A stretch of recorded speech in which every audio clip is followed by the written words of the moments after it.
Hello and welcome to another interview of preparation day. स्वागत है आपका एक खास इंटरव्यू में। आज का ये इंटरव्यू अतुल उपाध्याय सर के साथ हम बात करने वाले हैं, जो कि as a preventive officer CGL जैसे एग्ज़ाम्स को क्वालिफाई करने के बाद वो काम कर रहे हैं मुंबई में। गाइस, आज के इस इंटरव्यू में हम ढेर सारे टॉपिक्स पे बात करने वाले हैं। वर्क कल्चर से लेकर, प्रमोशन से लेकर, इनिशियल सैलरी से लेकर, हाउ एक्साइटिंग जॉब इज़ से लेकर कई टॉपिक्स को छूने वाले हैं। अंत तक अगर आप बने रहे तो प्रिवेंटिव ऑफिसर का ये एक डिटेल्ड इंटरव्यू, शायद यूट्यूब पे सबसे डिटेल्ड इंटरव्यू आप तक ये पहुंचने वाला है। तो अंत तक बने रहिएगा इस और गेन कीजिए, नॉलेज गेन कीजिए इस इंफॉर्मेशन एज में। तो चलिए स्टार्ट करते हैं।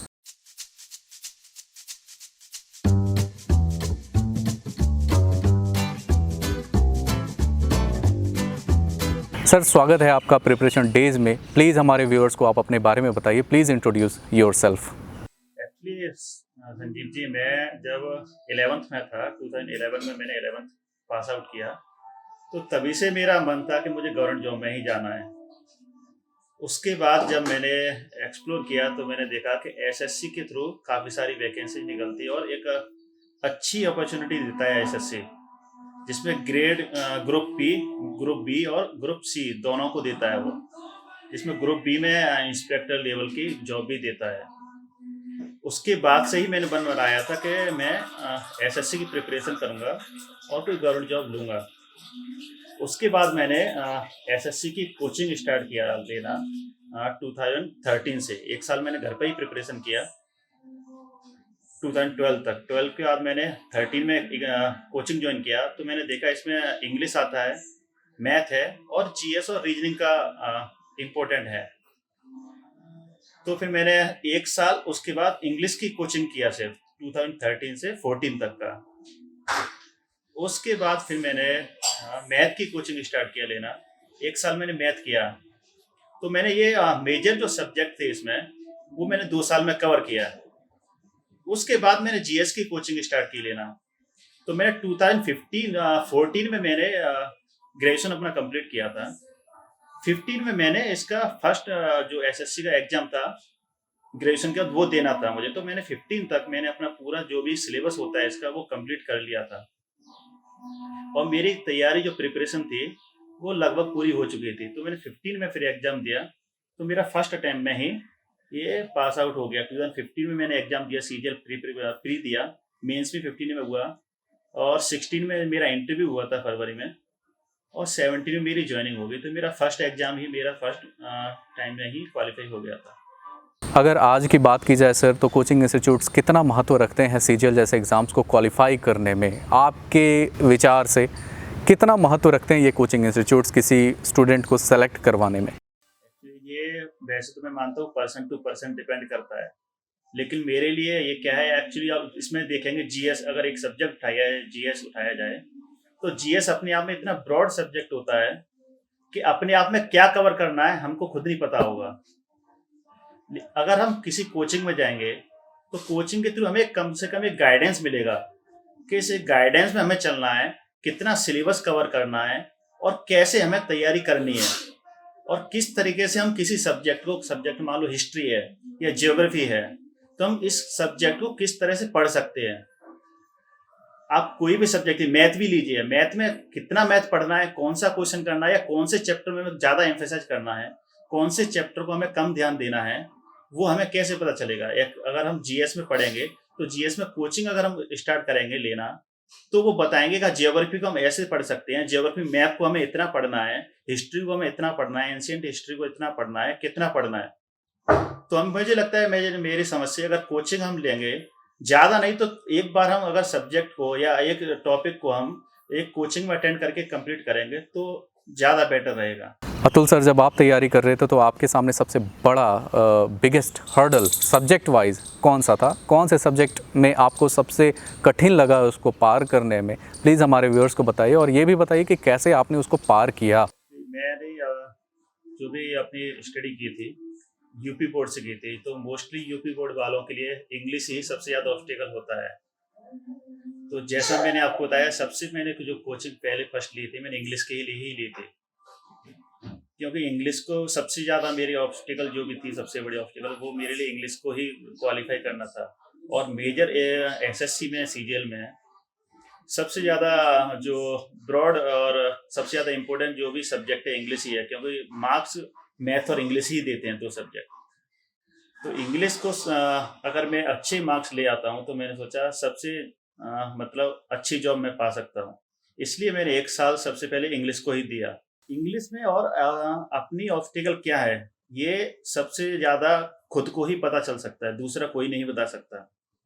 इंग्लिश में भी मुझे सबसे ज़्यादा ऑब्स्टेकल क्या है, जैसे आप देखेंगे पैसेज आता है इसमें, या वोकेबुलरी है, या जो भी सेंटेंस करेक्शन है, या जो भी है ये खुद को ही पता करना है, या मेरी वोकेबुलरी कमज़ोर है, वीक क्या है ये खुद को ही पता करना। अगर ये खुद को पता लग गया तो वो ऑब्स्टेकल एक टाइम पर जाकर के ऑब्स्टेकल नहीं रहेगी।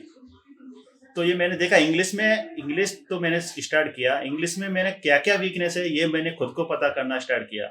इसके लिए मैंने कुछ दिन मैंने क्या किया, टेस्ट सीरीज लगाई, और टेस्ट सीरीज में मैंने देखा कि मैं इंग्लिश में सबसे ज़्यादा कम मार्क्स या सबसे ज़्यादा गलत क्वेश्चन, या मुझ पर जो क्वेश्चन नहीं आ रहा है, किस टॉपिक पर नहीं आ रहा है, उन टॉपिक्स पे मैंने सबसे ज़्यादा ध्यान देना स्टार्ट किया सबसे पहले।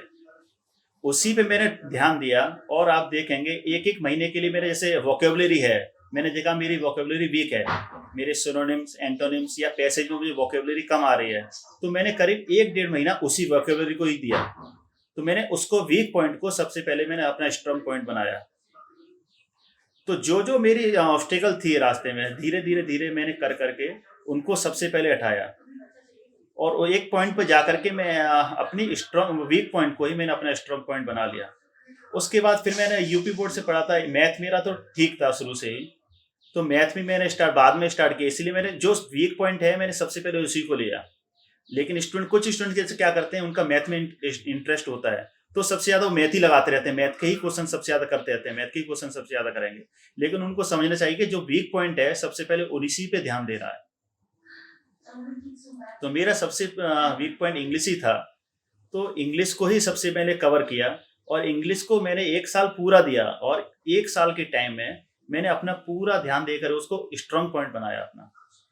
सर मेडिकल प्रोसीजर को लेकर ढेर सारे सवाल आते हैं मेरे पास। प्लीज़ हमारे व्यूअर्स को बताइए, प्रिवेंटिव ऑफिसर बनने के लिए कौन कौन से मेडिकल हर्डल्स या एग्ज़ाम्स पास करने पड़ते हैं, आपको कौन से पास करने पड़े थे, या कितना टफ होता है मेडिकल एग्ज़ाम एक प्रिवेंटिव ऑफिसर का? संजीव जी, इसमें अगर प्रिवेंटिव ऑफिसर के लिए आप मेडिकल को देखेंगे तो मेडिकल नॉमिनल होता है, मतलब ये बेसिक मेडिकल होता है। मेरा 3 दिन का यहाँ पे प्रोसीजर आता। फर्स्ट डे मेरा डॉक्यूमेंट वेरिफिकेशन हुआ था, तो डॉक्यूमेंट मेरे वेरीफाई, जो भी डॉक्यूमेंट स्टडी के जो भी डॉक्यूमेंट थे ग्रेजुएशन वगैरह के, वो वेरीफाई किए थे उन लोगों ने। सेकेंड डे मेरा मेडिकल हुआ था। मेडिकल में नॉर्मल मेडिकल होता है, ब्लड टेस्ट करा लिया, आई टेस्ट करा लिया, यूरिन टेस्ट वगैरह जो भी है, एक नॉर्मल बेसिक हो गया। और मेरे साथ जो भी स्टूडेंट थे या जो भी कैंडिडेट थे, किसी को भी कोई प्रॉब्लम नहीं आई यहाँ पे, क्योंकि यहाँ पे हैंडीकैप्ड भी आते हैं, तो हैंडीकैप्ड के लिए अगर अलाउ है तो मेडिकल में कोई प्रॉब्लम नहीं आती यहाँ पे। तो इसमें अगर एक कैंडिडेट अगर इसमें वरी हो मेडिकल को लेकर के, तो वरी बिल्कुल नहीं होना चाहिए इसके लिए। तो सर बहुत सारे एस्पिरेंट्स के मेल आते हैं मुझे कि जॉब प्रोफाइल को लेकर कि आखिर प्रिवेंटिव ऑफिसर करते क्या हैं डिपार्टमेंट में, आखिर उनका वर्क प्रोफाइल है क्या आखिर। तो सर आप बताइए, आप अपने डिपार्टमेंट में बेसिकली प्रिवेंटिव ऑफिसर्स करते क्या हैं? एक्चुअली आपने इनकम टैक्स सुना हुआ। इनकम टैक्स मतलब जो इनकम पे टैक्स जो लगता है वो इनकम टैक्स होता है। एक एक्साइज था पहले, जो अभी जीएसटी हो गया है, यानी जो भी मैन्युफैक्चरिंग यूनिट थी, जो भी अपनी मैन्युफैक्चर करोगे उस पर टैक्स जो लगता है। जो एक प्रिवेंटिव ऑफिसर का जो वर्क होता है, कस्टम्स ड्यूटी को कलेक्ट करना होता है। मतलब जो भी फॉरेन से यहाँ पे जो भी गुड्स आएगी, उस पर जो भी टैक्स या कस्टम ड्यूटी जो बनेगी, जिसे कस्टम्स ड्यूटी बोलते हैं, उस ड्यूटी को कलेक्ट करना होता है। बेसिक वर्क तो यही है। इसमें ब्रॉड तरीके से देखें तो 3 तरीके की गुड्स होती है।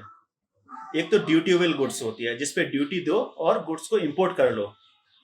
सेकंड होती है प्रोहिबिटेड गुड्स, यानी जिसमें प्रोहिबिशन है, जो इंपोर्ट हो ही नहीं सकती, उसको आपको इंपोर्ट होने से रोकना है।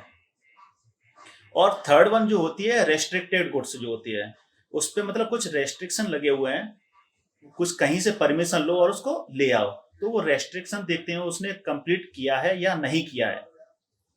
तो ड्यूटीबल गुड्स पे तो हमें ये देखना है कि कहीं ड्यूटी वो कहीं चोरी तो नहीं हो रही है, या जो प्रॉपर ड्यूटी बन रही है, जो इम्पोर्टर है भरेगा कि नहीं भरेगा, नहीं भर रहा है तो लेना है।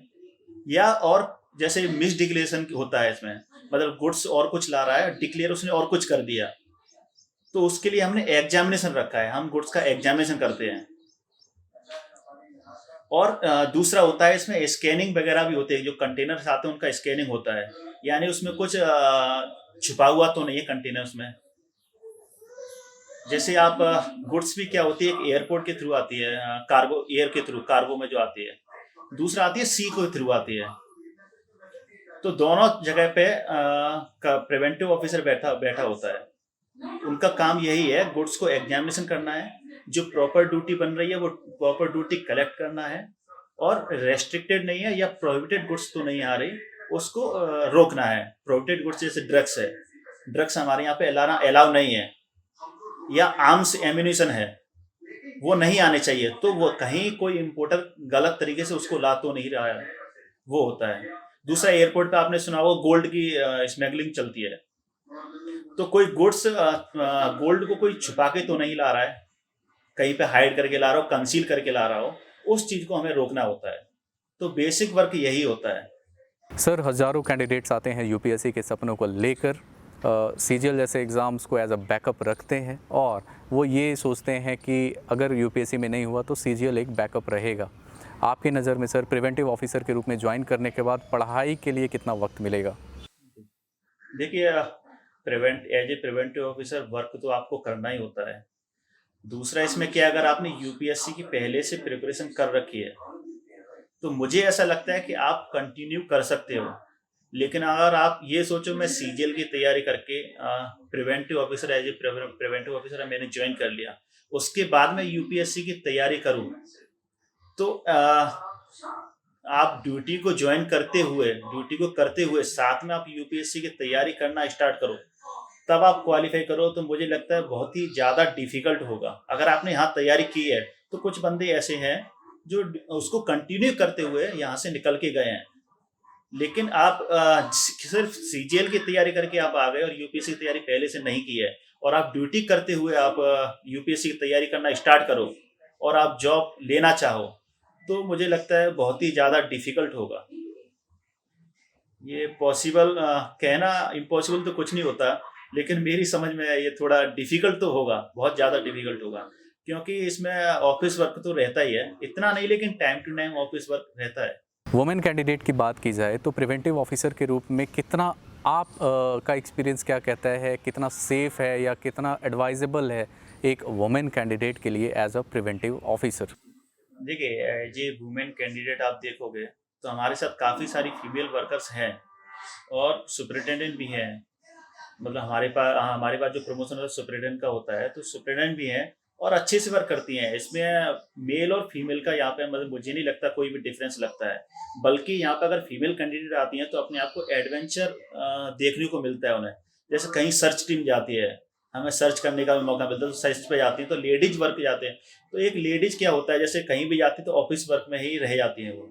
तो यहाँ एक एडवेंचर भी मिलता है उनको देखने को, और पब्लिक डीलिंग करने को मिलता है। एयरपोर्ट पे जाती है तो अपने आप को थोड़ा कंफर्टेबल फील करती है, एक पोजीशन ऐसी होती है, ठीक है फीमेल ऑफिसर। कहीं अगर सर्च पे जाना है तो सर्च टीम में जाती है तो अथॉरिटी दिखाने का मौका मिलता है। तो मुझे लगता है फीमेल कैंडिडेट के लिए कहीं भी यहाँ पे नेगेटिव पॉइंट तो मुझे नहीं लगता, बल्कि उन्हें प्लस पॉइंट ये है कि इस जॉब में अगर आएंगी तो उन्हें एडवेंचर भी मिलेगा और बहुत सारा कुछ एक्सप्लोर करने को मिलेगा। जैसे सर्च टीम है, कोई भी और एग्जामिनेशन करने का मौका है, किसी गुड्स को सीज करने का मौका है, और बहुत सारी चीज़ें हैं जो उनको मौका मिलेगा। होम पोस्टिंग की बात की जाए सर तो सीजीएल जैसे एग्ज़ाम्स में ढेरों सवाल होम पोस्टिंग को लेकर आते हैं। बहुत सारे कैंडिडेट्स मुझे लिखते हैं ट्रांसफ़र पॉलिसीज़ के बारे में। तो सर प्रिवेंटिव ऑफिसर या इस डिपार्टमेंट में प्रिवेंटिव ऑफिसर्स को होम पोस्टिंग के क्या चांसेस रहेंगे या क्या चांसेस मिलेंगे? प्रिवेंटिव ऑफिसर मोस्टली, या मैं कहूँ वहीं पे रहता है जहाँ पे इंटरनेशनल एयरपोर्ट हो या पोर्ट हो। जैसा कि मैंने बताया था, ये इम्पोर्ट पे गुड्स पे जो ड्यूटी लगती है, वो उस ड्यूटी को कलेक्ट करना होता है। तो दो इंटर जो फॉरेन से जो गुड्स आएगी या तो एयर के थ्रू आएगी या सी के थ्रू आएगी, इन दो जगह ही रहेगा। तो पेर जो मेन जोन जो है वो 6 ही हैं इंडिया में: गोवा, मुंबई, विशाखापत्तनम, चेन्नई, कोचिन, कोलकाता। यानी पेरेंट जोन तो यहीं पर रहेगा। पहले एक इंटर कमिश्नरेट ट्रांसफर भी होता था जो 2016 से बंद हो गया है। यानी कि पेरेंट जोन हमारा यहीं रहेगा। अगर हमें कहीं जाना है, जैसे मुंबई से मैं दिल्ली जाना चाहूँ, क्योंकि दिल्ली इंटरनेशनल एयरपोर्ट भी है, वहां जाना चाहूँ तो मैं डेपुटेशन पे या लोन बेसिस पे जा सकता हूँ। अगर मैं चाहूँ यहाँ से ट्रांसफर होकर परमानेंट चला जाऊँ वहां पे, तो वहां नहीं जा पाऊंगा। पेरेंट जोन मेरा मुंबई ही रहेगा। तो मैं लोन बेसिस पे 1 साल, 3 साल या मैक्सिमम 5 साल के लिए मैं दिल्ली जा सकता हूँ, अगर मैं अप्लाई करूँ और परमिशन मुझे मिलती है तो। उस टाइम के बाद फिर से मुझे मुंबई ही आना पड़ेगा, या मुझे प्रमोशन होता है तो प्रमोशन लेने के लिए मुंबई ही आना पड़ेगा। तो मेरा पेरेंट जोन तो मेरा मुंबई ही रहेगा। अगर मैं चाहूँ यहाँ से मैक्सिमम दिल्ली जा सकता हूँ, मैं होम टाउन में जाना चाहूँ, मैं आगरा जाना चाहूँ, तो मेरे लिए इम्पॉसिबल है ये तो अभी तो। अगर वहाँ एयरपोर्ट बन जाए तो बात अलग है। अभी तक तो मेरे लिए मैक्सिमम मैं दिल्ली जा सकता हूँ, दिल्ली से आगे तो मैं नहीं जा सकता, वो भी लोन बेसिस या डेपुटेशन पे 1 साल, 3 साल या मैक्सिमम 5 साल के लिए। ये सवाल हमारे एम्बिशियस कैंडिडेट्स के लिए जो गवर्नमेंट सेक्टर में प्रमोशन को लेकर काफ़ी सेंसिटिव होते हैं। प्रिवेंटिव ऑफिसर क्वालिफाई करने के बाद वो करियर में कितना आगे बढ़ पाएंगे सर? प्रमोशन चैनल क्या है और कितना आगे बढ़ने का मौका मिलेगा अगर हम प्रिवेंटिव ऑफिसर के रूप में ज्वाइन करें तो? मैं आपको बताऊँ पहले क्या था। अभी हमारा जो आरआर था, रिक्रूटमेंट जो रूल था, वो मिनिमम 5 साल के लिए होता था। मतलब 5 साल अगर होंगे तो आपको प्रमोशन मिलेगा। मैं आपको पहले वो बता दूं हायरकी क्या है। पहले तो प्रिवेंटिव ऑफिसर होता है ग्रुप बी में। ग्रुप सी में एक टीए भी होता है, टैक्स असिस्टेंट। टीए के बाद प्रिवेंटिव ऑफिसर होता है। उसके बाद जो हम बनते हैं, हम नॉन गजेटेड ऑफिसर होते हैं। उसके बाद आता है सुपरिटेंडेंट, जो एक गजेटेड ऑफिसर होता है। सुपरिटेंडेंट के बाद हम बनते हैं असिस्टेंट कमिश्नर, जो ग्रुप ए ऑफिसर में आ जाता है। असिस्टेंट कमिश्नर के बाद होते हैं यहाँ पे डिप्टी कमिश्नर। डेप्टी कमिश्नर के बाद होते हैं ज्वाइंट कमिश्नर।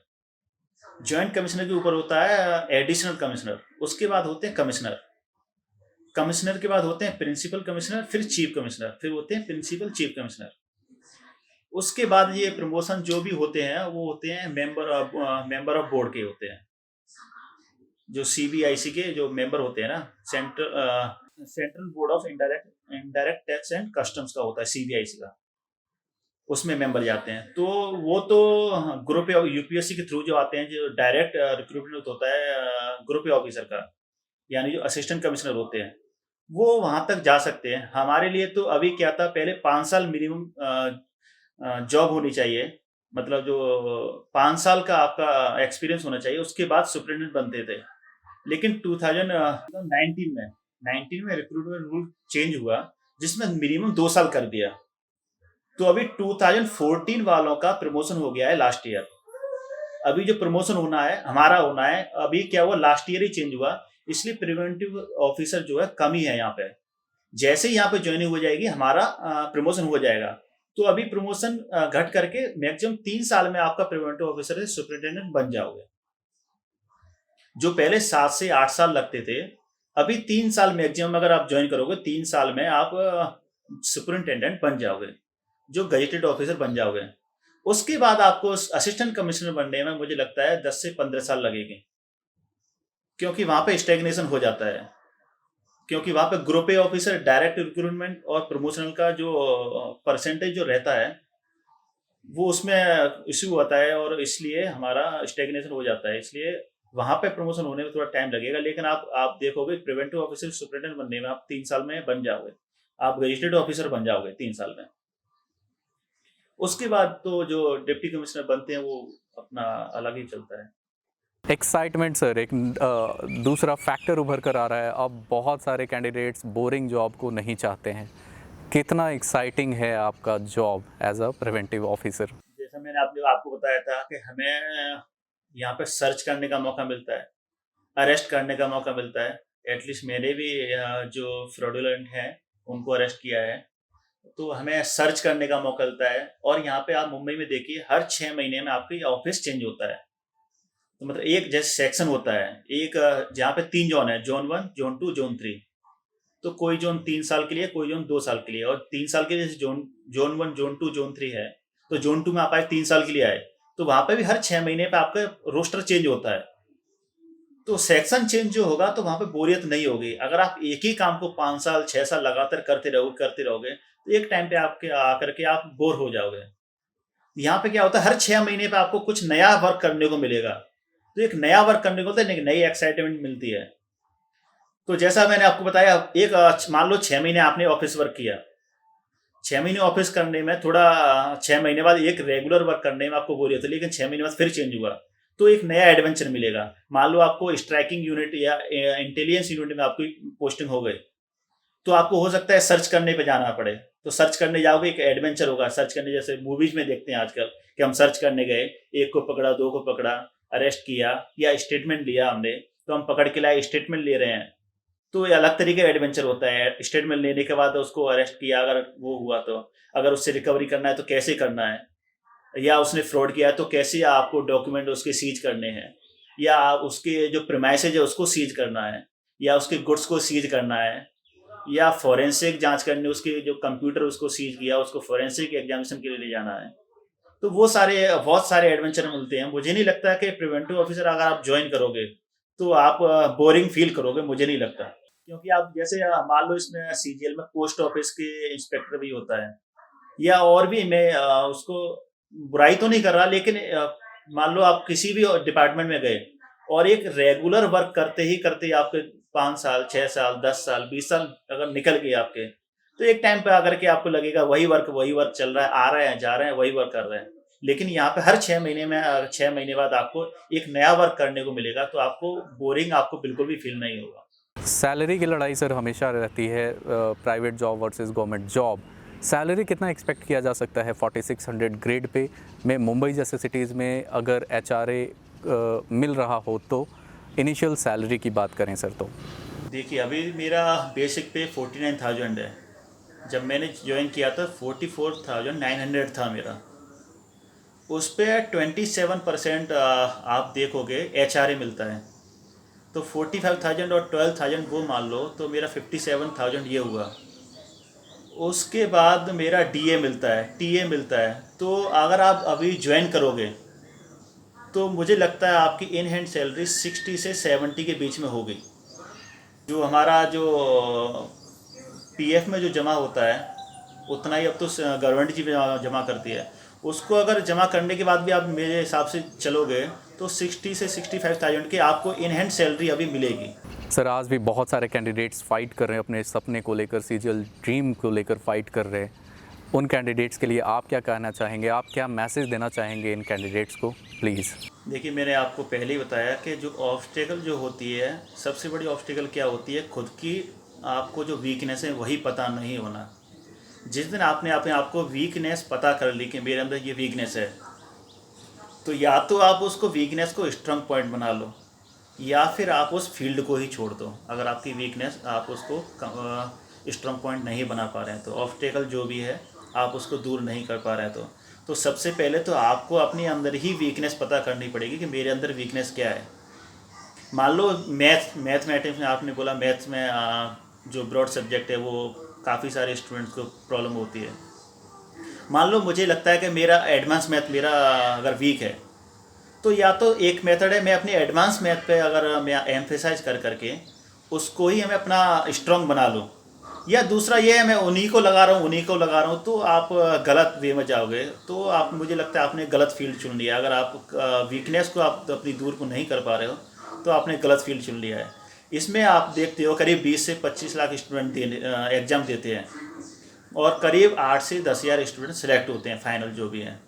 तो आपको पता है उसमें से भीड़ में से अलग होना है। आपको सबको पता है भीड़ में से अलग कब होना है कि आपको जो उनके वीकनेस पॉइंट हैं और ख़ुद के वीकनेस पॉइंट हैं उन्हें डिफरेंस लाना है। तो मेरा वीकनेस पॉइंट मैंने आपको बताया इंग्लिश था। इंग्लिश में मान लो मेरी वोकेबलरी थी, तो मैंने वोकेबलरी को पता चला जैसे आप उसका एक तरीका, जैसे मैंने अपने आप में जो मैंने पता किया था वीकनेस पता करने का, मैंने मान लो इंग्लिश का मैंने टेस्ट सीरीज लगाई। मान लो मैंने दो से 3 टेस्ट लगाए, तो मैंने उसमें देखा मेरे 2 से 3 टेस्ट लगाने में सबसे कम मेरे जो मार्क्स आ रहे हैं किस उसमें टॉपिक पे आ रहे हैं, या सबसे ज़्यादा गलत क्वेश्चन जो हो रहे हैं किस टॉपिक पे हो रहे हैं, या मुझ पे क्वेश्चन आ ही नहीं रहे हैं। तो जैसे मैथ में आप लगा लो, मैथ में मैं बताता हूँ, आप मेंस का टेस्ट लगाओगे तो 100 क्वेश्चन का होगा। 100 क्वेश्चंस में आप देखो मेरे सबसे ज़्यादा क्वेश्चन किस टॉपिक पे गलत हुए हैं, या सबसे कम क्वेश्चन किस चैप्टर पे नहीं आया है, या मुझ पे गलत हो रहे हैं या आ ही नहीं रहे हैं। तो आप 2 चैप्टर चूज करो उसमें से जो सबसे ज़्यादा गलत हुए या आ ही नहीं आया आप उस चैप्टर के क्वेश्चंस। आप उस चैप्टर को टाइम दो 2 से 3 दिन का। आप 2 चैप्टर को इतना स्ट्रॉन्ग कर दो। आप मार्केट से आप देखते हो मार्केट में बुक्स अवेलेबल हैं, ऑनलाइन बुक्स अवेलेबल हैं, बहुत सारी चीज़ें हैं। आप उन चैप्टर को इतना स्ट्रॉन्ग कर दो कि नेक्स्ट टाइम मैं जो टेस्ट लगाऊंगा उन चैप्टर में से ऐसा कोई क्वेश्चन नहीं रहेगा जो मुझ पर नहीं आएगा। आप ऐसे करके अगर 2-2 चैप्टर को चूज करोगे और 2-2 चैप्टर अपने स्ट्रॉन्ग करते जाओगे तो करीब 30 चैप्टर के समथिंग होंगे। तो मुझे लगता है आप 2 महीने में आप अपना मैथ इतना स्ट्रॉन्ग कर दोगे कि 100 क्वेश्चन में से एटलीस्ट आप 95 क्वेश्चन करोगे। और आप सोचो कि 95 क्वेश्चन नहीं आए, मैं 75 कर रहा हूँ, तो आपका सिलेक्शन वैसे ही नहीं होने वाला। आजकल इतना टफ कंपटीशन हो गया है ना कि आपको बेस्ट में से भी बेस्ट बनना पड़ेगा।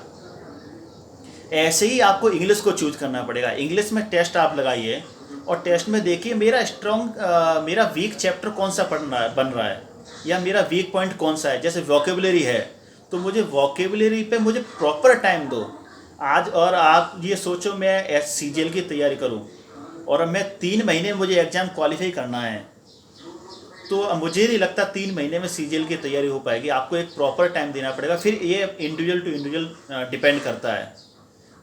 कोई 1 घंटा पढ़ के ही इतना समझ लेता है कि कोई सामने वाला 5 घंटे नहीं पढ़ के भी समझ नहीं पाए। मान लो मेरी कैपेबिलिटी एक चीज़ पढ़ने की 5 घंटे में, मैं 5 घंटे में तैयार कर पाता हूँ, कोई सामने वाला 1 घंटे में कर लेता है। तो मैं बोलूँ वो बोले 1 घंटे में पढ़ता हूँ, मेरा एग्जाम क्वालिफाई हो गया, मैं उसको देख के सिर्फ 1 घंटे पढ़ूँ तो मेरा कुछ नहीं होगा 1 घंटे में, क्योंकि मेरी कैपेबिलिटी उतनी है ही नहीं पढ़ने की। मैं 5 घंटे पढ़ूंगा तब उसके बराबर हो पाऊंगा। तो मुझे अपने आप को 5 घंटे देने पड़ेंगे। मुझे अपनी वीकनेस पता करनी पड़ेगी, मैं इस टॉपिक को 5 घंटे में कर पाऊंगा, उससे पहले नहीं कर पाऊंगा। तो मुझे स्ट्रॉन्ग बनाना पड़ेगा, 5 घंटे देने पड़ेंगे। तो अतुल उपाध्याय सर, आप प्रिपरेशन डेज़ की टीम के साथ जुड़े, थैंक यू सो मच। आप बहुत सारे कैंडिडेट्स को, न्यूमरस कैंडिडेट्स को फ़ायदा पहुंचाने वाले हैं अपने एक्सपीरियंस से। Thank you so much sir for being on this platform. Thank you so much.